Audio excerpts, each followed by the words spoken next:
If you decorate for Easter, I have a cute Easter egg topiary you can make from recycled aluminum cans. For this project, you're going to need several aluminum cans, and the number will just depend on how many eggs you want to make. So you want to break down the can so that you have the flattened portion of the can. And if you're interested in how I do that, you can check out a video on how I break down my cans into these 4 usable parts, and I will link to that in the description box. The other thing you're going to want to do is you're going to want to make sure that you have your aluminum flattened, and I also did a video on 3 different ways to flatten the aluminum, which you can check out in the description box as well. So we're going to be using just this flattened portion of the aluminum can for this project. The other thing you're going to need is an egg template, and I will put a link to my blog post where you can get to these 2 templates. There's a small version, and I'm actually using the larger version to make my eggs, but if you do choose to use the smaller template, the good thing about that is that you can get all of the template pieces on one sheet of the aluminum. If you use the larger template, you'll need 3 sheets for each egg because you need to cut 8 egg sections for each egg. So once you've printed out the template and flattened your aluminum sheets, you can go ahead and just use a glue stick to attach, and you just want to attach the template just with a little bit of glue so that it doesn't slide around. You don't need to glue it firmly to the aluminum. You just want to have a couple of spots to keep it from slipping around while you're trying to cut the template out. You should be able to get 3 of the larger templates onto an aluminum sheet, and as I mentioned, you can get all 8 pieces on one sheet if you're using the smaller egg template. I'm just going to use an ordinary pair of scissors to cut out my eggs.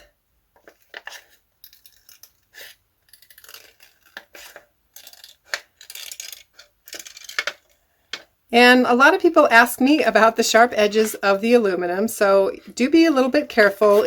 You can get some pretty nasty paper cuts if you handle the material incorrectly, but as long as you're aware that you don't want to run your fingers along the edges, you should be safe. I also did a full video on some of the other safety precautions and whether it was really safe to be working with aluminum cans. I'll link to that video as well, and you can check that out if you're concerned about working with the aluminum. So once you have your egg pieces cut out, you want to grab an embossing tool and a soft mat to emboss on. So I'm just using an old mouse pad. And I'm going to use the small end of my embossing tool just to emboss on this line that runs through the center. And you want to be sure that you have your templates glued to the colorful or printed side of your aluminum cans. You can use these templates more than once, but after several uses you will probably tear through the paper like I did on this one a little bit. And you can tape it or you can just use another template. But you'll notice that the templates just come right off. That's the reason you don't want to use a lot of glue, is you just want to be able to pull this templates off. If they do leave some paper or glue, it's easy to get off. You can just rinse the glue and paper off with a little bit of water if you do have any paper that sticks. So once you have your line embossed, you want to just carefully and gently fold the piece. You're not going to pinch the fold completely flat, but you can fold it fairly tight. So you want to leave your piece open a little bit, about 1 inch or 3/4 of an inch at the widest point.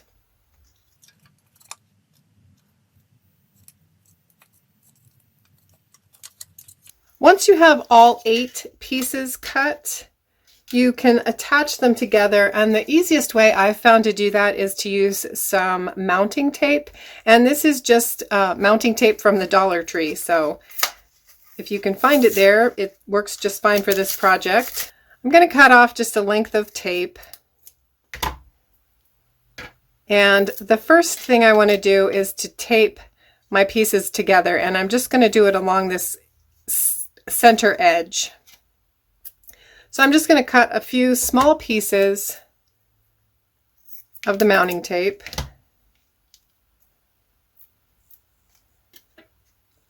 And place them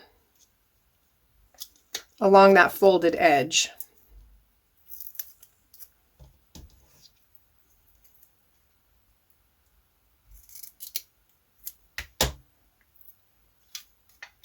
Oops.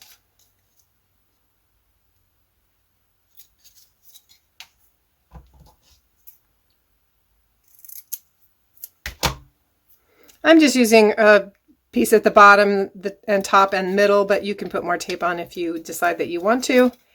And then I'm going to remove the backing here.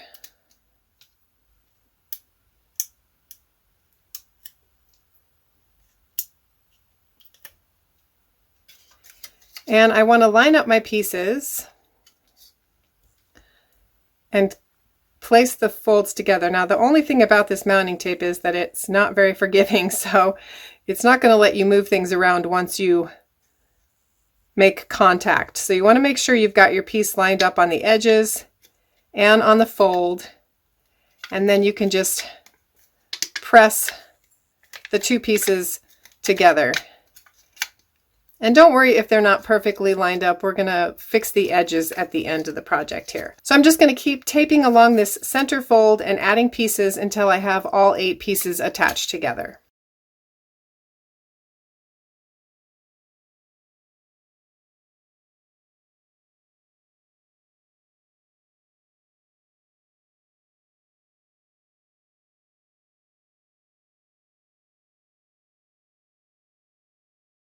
As you're working with this, don't be afraid to hold these open because you don't want to make contact with the tape unless you're certain about what it's going to attach together.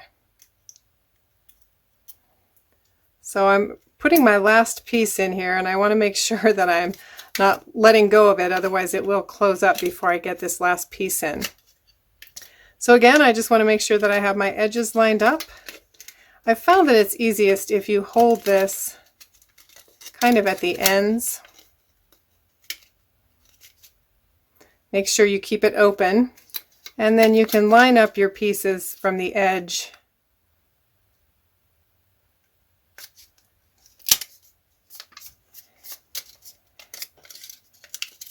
And for the last section, I'm going to go ahead and I'm going to put my tape pieces along the edge here, but I don't want to take the plastic liner off yet.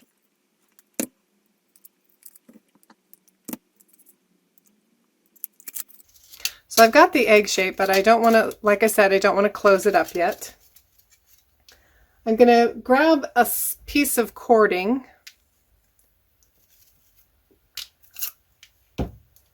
and just cut off a short piece. And then I'm just going to tie a loop.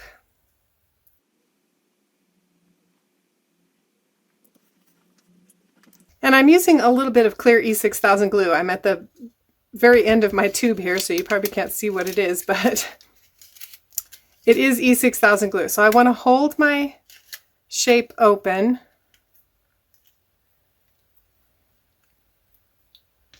And I'm going to squeeze a little bit of glue into the center here around the top of the egg.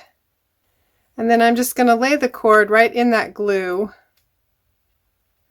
And I like the knot on the outside, so you can tuck it in if you want to, but I like to just set it right at the top of the egg. And I want to make sure that I've got my cord pressed into the glue. And then I can go ahead and remove the tape.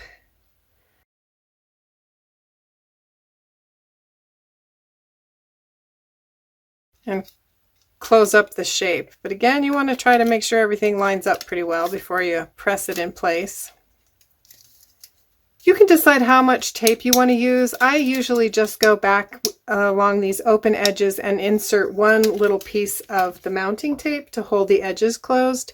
If you want to put a couple more pieces in, you can. Sometimes the gaps are a little larger and you might want to put an extra piece of tape in, but generally speaking, you can just use one piece of tape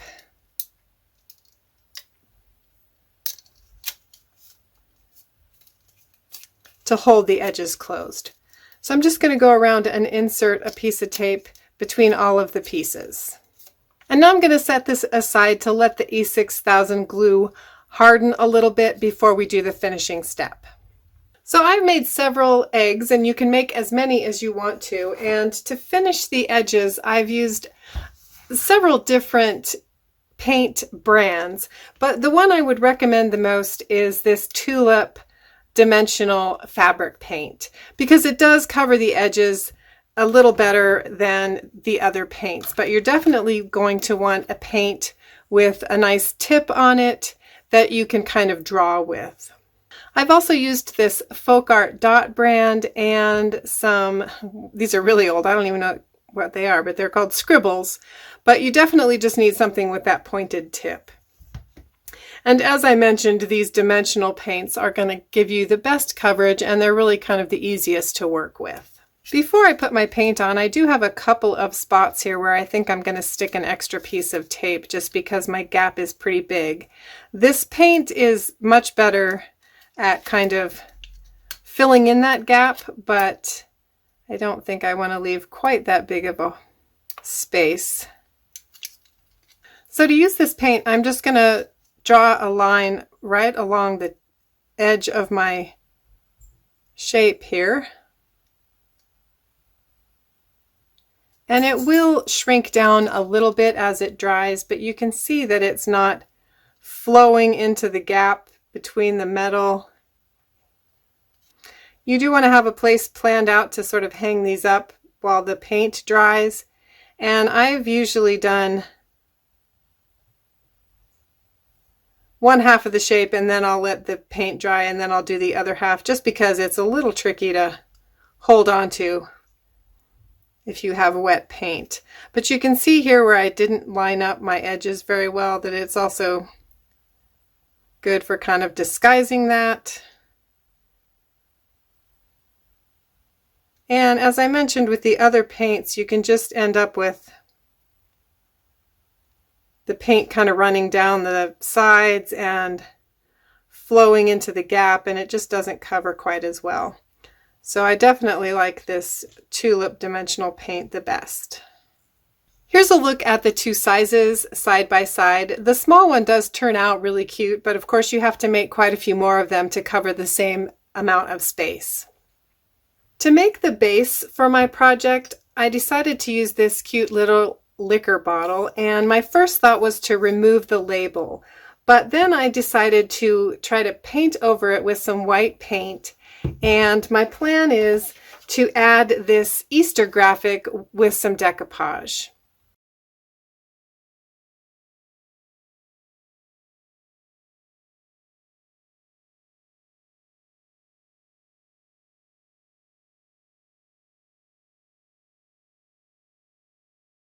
So I've got 3 coats of paint on here now, and you can still see the logo a little bit, but I think it's going to be okay once I get my graphic on there.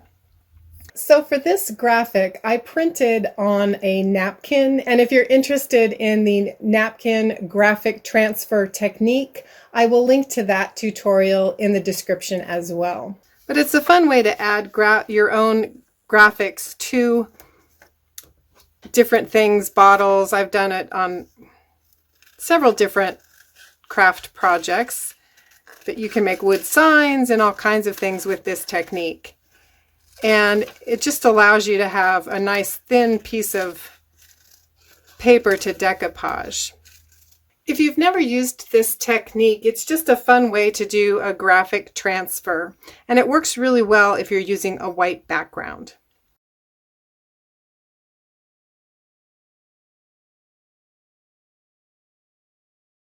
To finish my Easter egg topiary, I used a tumbleweed spray painted with some white spray paint. But you could also use any kind of tree branch that had a lot of little branches on it. I hope you enjoyed today's video. Be sure to check out the additional resources in the description and click the like button to promote this content. If you haven't already, I'd love to have you join my YouTube family by hitting the subscribe button. And if you'd like to receive the Upcycle Design Lab newsletter, there's a link for that in the description as well. Thanks so much for watching. I hope to see you back here soon in the lab for my next experiment.